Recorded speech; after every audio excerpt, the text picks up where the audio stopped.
जब हमारे साथ परमात्मा हो जाएगा तब माया आपके चरणों में रहेगी। माया दासी संत की उभय दे आशीष, विलसी और लातों छड़ी, सुमर सुमर जगदीश।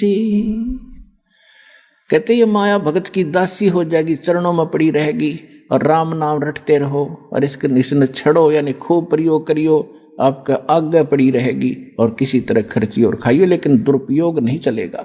आवश्यकता अनुसार प्रयोग करे, बाकी दान करे भगवान के चरणों में ला दे। और किया हुआ दान कभी व्यर्थ नहीं जाता, एक बहुत बड़ा मजबूत जहाज बनता है दान का। गरीबदास जी परमात्मा से प्राप्त ज्ञान को कहते हैं कि धर्म का नाश नहीं होता, चाहे विन से तीनों लोकों का नाश हो जाएगा। आपके द्वारा किए गए इस विधिवत पुण्य, शास्त्र अनुकूल सुपात्र को दिए हुए दान धर्म और पुण्य किए हुए, ये कभी विनाश में नहीं आते, आपके लिए जहाज बढ़ जाएगा। कहते हैं परमात्मा से पूछा किसी ने कि धर अंबर सब जावेंगे और विनसेंगे कैलाश, एकम एका होवेगा तब कहाँ रहे तेरे दास। धरती अंबर जान दे और विनसन दे कैलाश, एकम एका होण दे मेरे आश्रय रहे मेरे दास।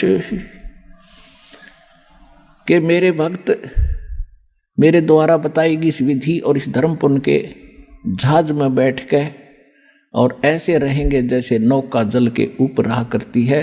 ये धर्म के कारण ये विनाश में नहीं आएंगे, चाहे तीनों लोकों का भी नाश बेशक हो जाए। तो इसलिए परमात्मा हमें रह रह कर याद दिलाते हैं कि जैसे द्रौपदी ने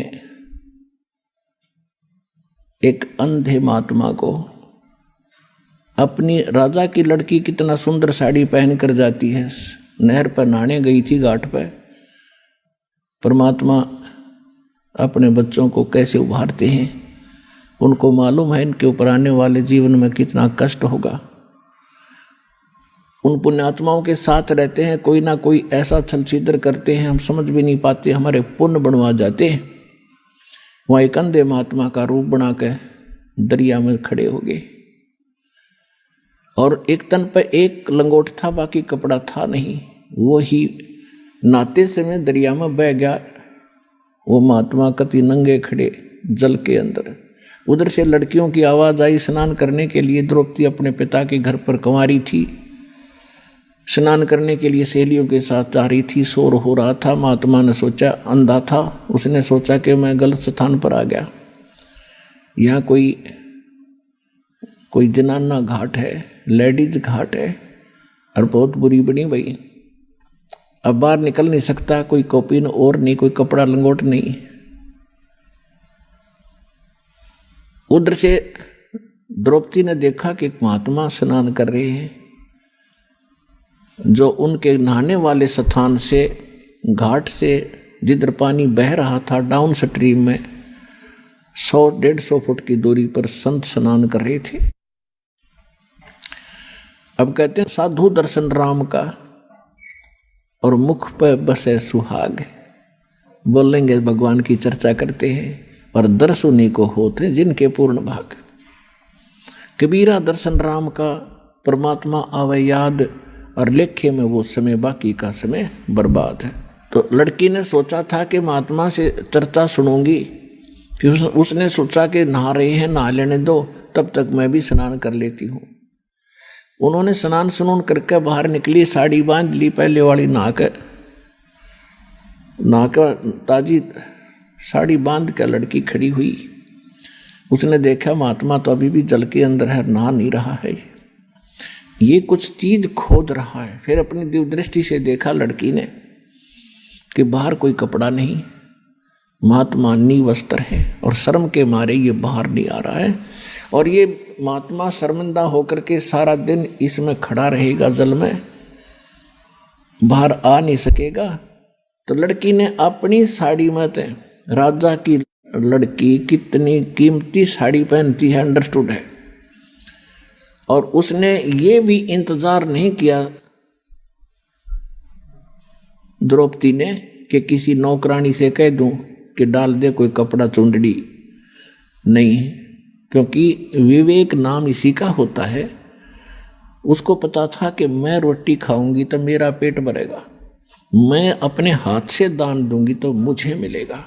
तो उसी समय उसने अपनी ही साड़ी में एक 8-9 इंच का एक गठ, एक बिलात ऐसे कपड़ा फाड़ा और महात्मा के लिए जल में छोड़ दिया दूर से। सोचा इसके हाथ लग जाएगा, ये बांध लेगा, फिर बाहर आएगा। अब वो अंधा था, दिखाई दे नहीं था, वो साड़ी का टुकड़ा साइड से निकल गया और वो ऐसे हाथ मार रहा था, ऐसे ढूंढ रहा था। लड़की ने दूसरा कपड़ा फाड़ के फिर डाल दिया, इतना ही साड़ी में से फिर और टुकड़ा फाड़ा, एक लीर, एक छोटा सा टुकड़ा फाड़ के डाल दिया। ऐसे 7-8, ये देखो 2 कितनी होगी, 1.5 फुट, ऐसे 7-8 कॉपीन पाड़ पाड़ कर डाल दी, लेकिन संत का हाथ लगे नहीं क्योंकि उसको दिखा नहीं था। अब लड़की ने सोच, दूर इसलिए खड़ी थी कि संत जी को पता लग गया कि लड़की है, कहीं यूं आगे ना सरक जा, आगे दरिया बहुत गहरी है, महात्मा डूब जाएगा, मुझे पाप लगेगा। वह बोलने न्यों नहीं थी। उसने सोचा एक बड़ी लंबी सी लकड़ी लाई उठा के और उसका एक और पाड़ के एक पिलांत की, यानी 8-9 इंच कपड़ा उसका लपेट के और महात्मा जहाँ से कर रहा था उसके आसपास कर दिया। उसके हाथ लगा, लगते उसने पकड़ा और क्या देखा उसमें, हाथ हो, क्योंकि अंधे की आंखें हाथ होती हैं। उसने देखा यूं वैसे बहकर आया हुआ कपड़ा नहीं है, ये किसी बेटी ने रहम किया है, अपनी विशेष साड़ी पाड़ कर मुझे दिया। तब कहते हैं साधु ने आशीष दिया, आशीर्वाद दिया कि बेटी आज तूने मेरा पर्दा रखा है, मेरी इज्जत रखी है, भगवान तेरा पर्दा रखे, तेरी इज्जत रखे, तूने गढ़ाए दे। कहते हैं साधु बोला सहज सुबह और जो चाहे सो कर दे। अब लड़की उस समय तो आ गई, क्योंकि परमार्थी प्राणी गढ़ा इस चीज के बारे में नहीं सोचा करते, क्योंकि वो राजा की लड़की, उसको सुख तो सारा था ही, वह नहीं सोचा मुझे तो सब कुछ प्राप्त है, बड़ी अच्छी बात है, संत तो आशीर्वाद दिया ही करते हैं, लेकिन वो आशीर्वाद ऐसे वैसे नहीं था। अब फिर वो लड़की का विवाह हुआ अर्जुन के साथ, कौरव में आपस में जुए में वो हार गए, द्रौपदी भी को भी जिता दिया। तब दुशासन ने सरेआम सभा के अंदर द्रौपदी की इज्जत लूटनी चाहिए, उसको बेइज्जत करना चाहा, नंगा करने के लिए। और वहां पर कौन बैठे थे, भीष्म पितामह, द्रोणाचार्य, कर्ण आदि तीन तो ऐसी हस्ती बैठी थी जो विशेष आदरणीय थी उन पूरे कौरव और पांडवों के लिए। एक विदुर थे उनके चाचा, पांडवों के, कौरवों के चाचा विदुर थे, और भी बहुत से लोग बैठे थे, सभासद बैठे थे। दुर्योधन ने दुशासन से कहा कि हम अंधे हैं, अंधों की संतान हैं, क्योंकि द्रौपदी ने एक दिन व्यंग कर दिया था दुर्योधन के ऊपर। राजा युधिष्ठिर ने शीशे का महल बनवाया था और दुशासन को आमंत्रित किया था सभी को कि आइयो हमने मकान बनाया, भोजन पाइयो। दुशासन की टक्कर लगी, शीशे में दिखा कौन, वो गिर गया। द्रौपदी खड़ी होकर हंस रही थी और कहने लगी अंधों के अंधे ही पैदा होते हैं। वैसे इस तरह की बकवाद हमने देखो शिक्षा इनसे ये लेनी चाहिए कि इस तरह के व्यंग हमने नहीं कसने चाहिए। और फिर भी एक लड़की ने स्वाभाविक देवर भाभी के हिसाब से उसने कह भी दिया था तो के बिजली गिर गई। इतना दुख मान गया वो साकेट व्यक्ति कि इसने ये शब्द बोल कैसे दिए, गंदा गंदे होते हैं, इसको मजा चखाऊंगा। पुण्यात्मा परमात्मा बताते हैं कि सोना सजन और संत ये टूट जुड़े 100 बार, दुर्जन और पाका कलश एक धक दरार। जैसे मटका होता ना गड़ा पक्का, वो एक बार थोड़ी सी क्रैक हो गया तो दोबारा नहीं सेट हो सकता, उसको कितना कुछ कर ले उसमें नारी की नारी वो पहचान रहेगी। ऐसे दुष्ट व्यक्ति एक बार नाराज हो गए वो सेट नहीं होते। और सोना और सजन अच्छी आत्मा और संत भक्त थोड़ी एक बार कवा सुनी हो भी गई तो कभी याद भी नहीं रखते मेरी इसकी कभी लड़ाई हुई थी। ऐसा स्वभाव होता है। जैसे सोने का कोई आभूषण है, उसको टुकड़े कर दिए और फिर दोबारा उसको बना दिया जाता है आभूषण, उसकी पहचान भी नहीं रहती, ऐसा मेल खा जाता है। तो दुर्योधन जो था वो पक्का कलश था, एक के बात पर इतना दुख मान गया कि नो कर दूंगा वह। तो उसका प्रतिफल लेने के लिए उसने सारा षड्यंत्र रच कर पांडवों से राज भी जीत लिया, द्रौपदी भी जीत ली अटपट करके। अब दुशासन से कहा दुर्योधन ने कि इस द्रौपदी को नंगा करो और मेरे जांग पर बिठा दे नंगी करके। बता, सरेआम सभा में ये पंचायत थी। इस महाभारत इस ग्रंथ नाम पढ़ पढ़ कर हमने आंखें फुड़वा ली। इसमें क्या विचार था? अब वहां सारी सभा बैठी, भीष्म पितामह, द्रोणाचार्य और कर्ण जैसे योद्धा, और भीष्म पितामह तो उनका दादा था, और द्रोणाचार्य गुरु, और कर्ण एक बहुत बड़ा योद्धा थे, और तीनों के तीनों ये वैसे भी सूरवीर थे। तो वहां किसी ने भी ये नहीं कहा दुर्योधन तो के जुल्म कर रहा है, अरे बेवकूफ ये क्या करने जा रहा है तू। देखो, सभा पंचायत के अंदर एक नियम होता है, जो नेक व्यक्ति हो जायज बात कहे, और कोई ना मानने तो उठ कर चला जा, सभा त्याग देनी चाहिए, वहां रहना भी दोष लगे। तो जब उन्होंने ये कर्म शुरू किया उसी समय विदुर खड़ा हुआ। विदुर ने कहा कि रे नालायक को क्या कर रहे हो तुम, अपनी बहू को और बेइज्जत कर रहे हो। कौरव और पांडव चाचा ताऊ के हो तुम, तुम्हारी और इसकी इज्जत में कौन सा फर्क है। बाहर के लोग ने कहेंगे अपनी इज्जत आप पर तार दी ने। कहते हैं विदुर कहे ये बंधु थारा, एक के कुल एक के पर वो परिवार। विदुर के मुख पर लगा थपेड़ा, तू तो है पांडवों का चेहरा। अब दुशासन ने अपने चाचा विदुर का थप्पड़ मारा कि तू तो इनका चमचा है, पांडवों की ओर बोलता हमेशा। और वो कह था न्याय की बात कि भाई इसे तो पांडवों की बहू, ऐसी कौरवों की। बता, इसमें किसकी इज्जत खराब, अपनी इज्जत आप ही खराब कर रहे हो। तुम कहते हैं विदुर कहे ये बंधु थारा, ये थारा भाई है, तुम्हारे भाई है, और एक का कुल एक परिवार है। विदुर के मुख पर लगा थपेड़ा, तू तो है पांडवों का चेहरा, तू तो है बांदी का जाया। दुशासन ने कहा कि तू तो बांदी से पैदा हुआ है, तेरी मनोवर्ती गुलाम वाली ही है, तू हमेशा ऐसी घटिया बात करता है। तू तो है बांदी का जाया। और भीष्म, कर्ण और द्रोण मुस्काया। जब दुशासन ने अपने चाचा का थप्पड़ मारा और उसको यूं कहा कि तू तो है बांदी का जन्मा हुआ गुलाम, तो उस बात पर वह तीनों, भीष्म पितामह दादा और द्रोणाचार्य गुरु और कर्ण वो सूरवीर, तीनों ने हंसन लगे, मुस्कुराए, एक बहुत अच्छी बात कही। अरे बेशर्मो, खड़ा होकर ये कहना चाहिए था, अरे बेवकूफ तूने कैसे अपने चाचा पर हाथ उठा दिया, नकमी आत्माओं। अगर उन तीनों में से एक भी खड़ा होकर ये कह देता खबरदार से लड़की का हाथ लगाया, कौरवों की हिम्मत नहीं थी। लेकिन वो बुद्धि भ्रष्ट थे। जब लड़की को नंगा किया जा रहा सरेआम, और वहां बैठे किस लिए, फिर वो उनमें कितनी गंदी सोच होगी ये सहज हिसाब लगाया जा सकता है।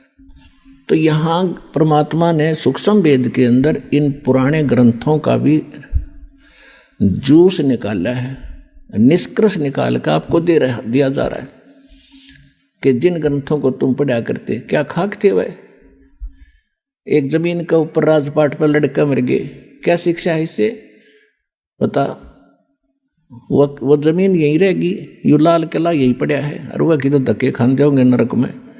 तो क्या चीज है ये। तो ज्ञान के अभाव से, सतगुरु के अभाव से हम ऐसे ही बिना सिर पैर के ग्रंथों को पढ़कर अपना कल्याण मानते थे।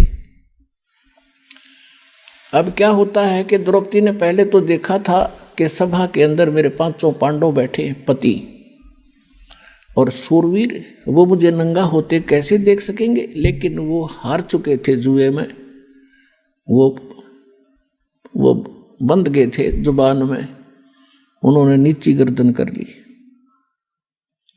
फिर भीष्म पिता द्रोणाचार्य और कर्ण की तरफ देखा कि ये कैसे सहन कर लेंगे मुझे यहाँ नंगा करते हुओं को, लेकिन वो हंस रहे हैं। जब विदुर को थप्पड़ मारा ऐसे वचन कहे तो वो समझ गई कि ये सभा ठीक नहीं है।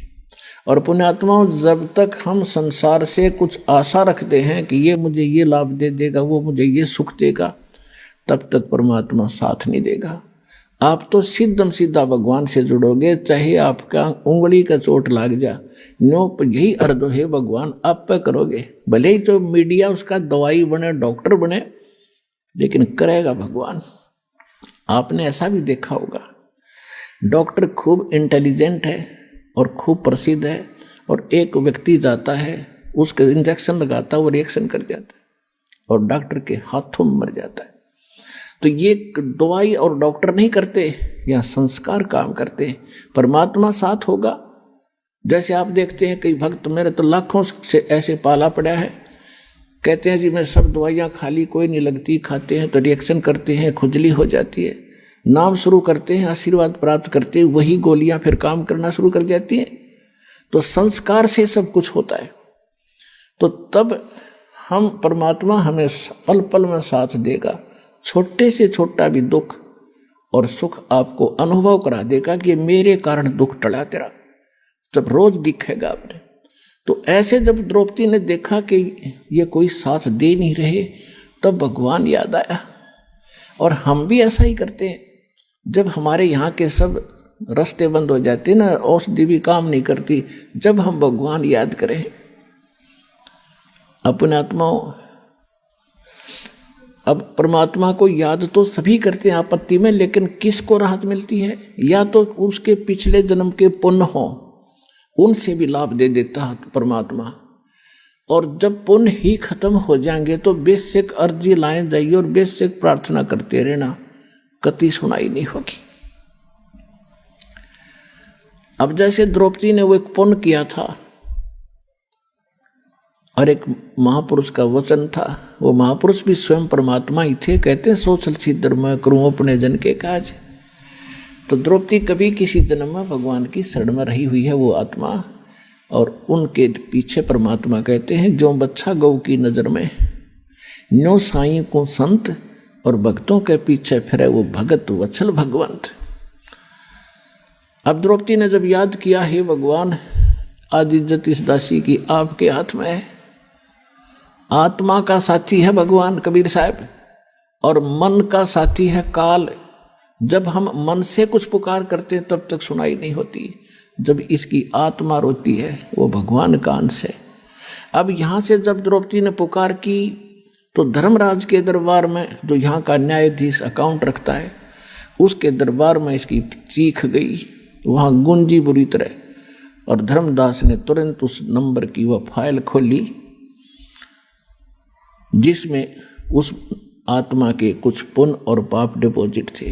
देखना चाहा कि इस आत्मा का कोई ऐसा कर्म है जिससे मैं मदद करवा सकता हूं। उसने देखा कि एक संत महात्मा का आशीर्वाद से इसने एक छोटा सा 9 इंच का कपड़ा दान किया हुआ है, और उसके आशीर्वाद से तो मैं खूब दे सकता हूं इसको। तो उसी समय वहां से रिफ्लेक्शन किया, और श्री कृष्ण जी को वो गुरु रूप में पूजा करती थी, मानती थी। और श्री कृष्ण खेला अपनी पत्नी रुक्मणी के साथ शतरंज, घर में महल में बैठा। तो वहां से रिफ्लेक्ट होकर धर्मराज के दरबार से वो पुण्य श्री कृष्ण के अंदर वो शक्ति वो आया। जब वो पास से डाल रहा था श्री कृष्ण, जैसे खेलते हैं ना शतरंज, ऐसे डालते हैं 11 कच्चे 12 पक्के 12 ऐसे, तो उसने पास से डाले थे और एकदम हाथ ऐसे अकड़ गया श्री कृष्ण का, और नो करने लगा अनंत अनंत अनंत। कृष्ण में भूत सा बढ़ गया। अब रुक्मणी कहने लगी हाथ पकड़ के कि बोल ढंग से बोल, अनंत अनंत क्या कर रहा है, बोल 12 हैं कच्चे 18 हैं क्या है, और ये अनंत क्यों कहा तो मुझे बता। तब परमात्मा ने उसकी दिव्य दृष्टि खोल दी। कहते हैं रुक्मणी कर पकड़ा मुस्काई, अनंत कहा मोको समझाई। अब श्री कृष्ण जी को परमात्मा ने चेतना दी, क्योंकि करता वही है, उसके हाथ में रिमोट है।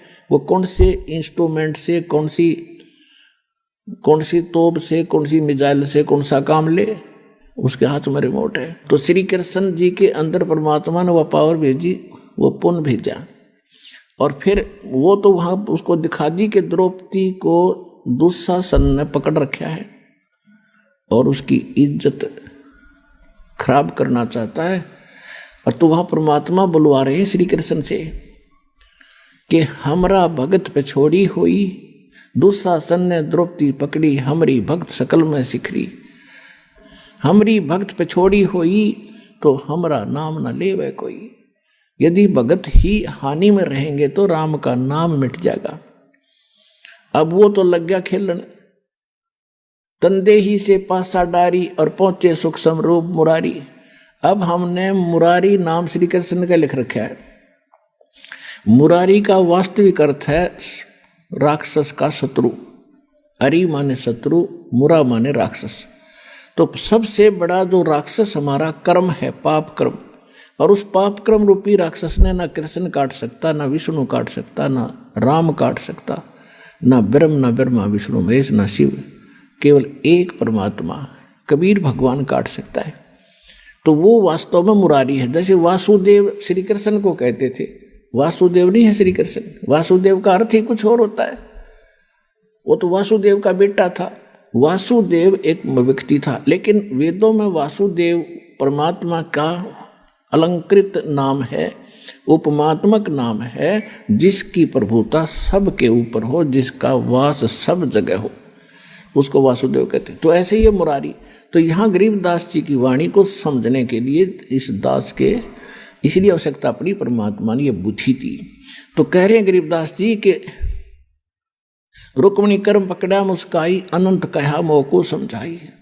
क्या कहते हैं श्री कृष्ण जी से अंदर से आवाज आ रही है कि दुशासन ने द्रौपदी पकड़ी और हमारी भक्ति सकल में सिखरी। और जब हमारी भक्त पे छोड़ी हुई, हार में आगे हमारा भक्त, तो हमारा नाम न लेवे कोई। तंदे ही से पासा डारी। श्री कृष्ण तो वहां खेल रहा है और पहुंचे सतलोक से आके सुख समरूप मुरारी।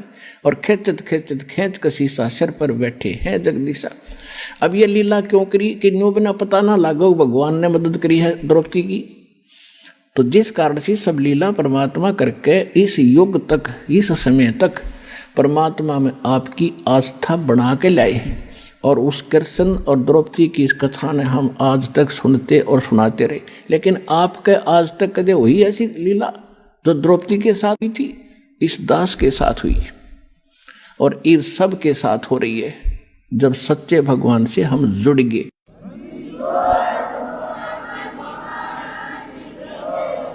अब इसी प्रसंग को पूरा करते हैं। कहते खेच कसीसा और सिर पर बैठे हैं जगदीशा। द्रौपद सुता को दिन ने लीर जाके अंत बढ़ाए चीर।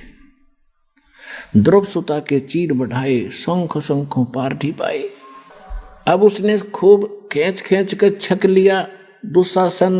दुशासन इतना तगड़ा आदमी था, कहते 1000 हाथियों जितनी ताकत थी उसमें। जैसे आजकल तो मशीन, ये मोटर होती है, उनको हॉर्स पावर से उनको मापते हैं, उनकी ताकत को आंकते हैं। उस समय एलिफेंट पावर से तोला जाता था। 1000 एलिफेंट पावर जितनी ताकत पावर थी उसमें दुशासन में। और द्रौपदी कहते कोमल अबला, और जो भगवान का आश्रय हो गए, कहते न्यू रखूंगा अपने भक्तों को। अब कहते हैं एक कम एक का होण देर विष्णु दे कैलाश, मेरे आश्रय न्यू रहेंगे मेरे दास। अब दुशासन के सामने द्रौपदी की क्या औकात थी। एक झटके पता नहीं कहाँ पड़े जाके, और उसका पसीने आगे थक गया वो हार के, उसका चीर खत्म नहीं हुआ। अपनी आत्माओं वो बात समाप्त हुई।